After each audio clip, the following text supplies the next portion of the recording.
আজকের বানাবো গোটা চচ্চড়ি। তার জন্য কয়েক রকম সবজি নিয়ে নিয়েছি। এই সবজিগুলো নিয়ে নিয়েছি। আর কিছু মশলা করব, ভাজা মশলা। তার জন্য জিরে, মৌরি, গোটা গরম মশলা নিয়েছি, শুকনো লঙ্কা, তেজপাতা নিয়েছি। কড়াইতে তেল গরম করে আমি 5 ফোড়ন আর তেজপাতা দিয়ে দিলাম। দিয়ে ভাজা সুগন্ধ বের হলে আমি বিনসগুলো দিয়ে দেব। বিনসগুলো দিয়ে একটু লবণ দিয়ে দেব যাতে তেল ছিটে গায়ে না লাগে। আমি ভালোভাবে কষে নিলাম, নিয়ে এবার শিমগুলো দিয়ে দিয়েছি। এটা কড়াই শিম আছে। দিয়ে শিমগুলো একটু ভাজা হয়ে গেছে, বেগুনগুলোও দিয়েছি। দিয়ে ভালোভাবে নাড়াচাড়া করব। গোটা লঙ্কা কয়েকটা দিয়ে দিলাম, 11টা মতো আছে। দিয়ে একটু কষবো। এই গাজর 7টা মতো দিয়েছি। দিয়ে ভালোভাবে কষে নেব। নিয়ে আলুগুলো দিয়ে দেব। দিয়ে ভালোভাবে কষবো। আলু দিয়ে দেব।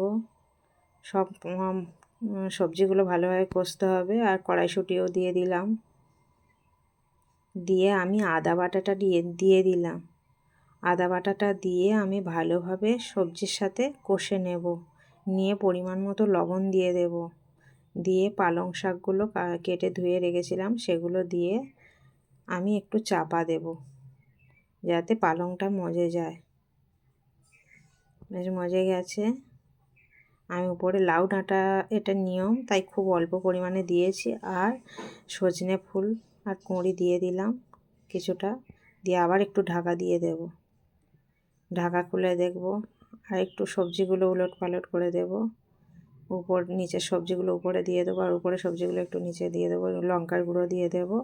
লঙ্কাটা বেশি দেব না, গুঁড়ো লঙ্কা, কাঁচা লঙ্কা কয়েকটা দিয়েছি। আবার মশলা শুকনো লঙ্কা গুঁড়ো দেব, সেই জন্য একটু কম পরিমাণে গুঁড়ো লঙ্কা দেব।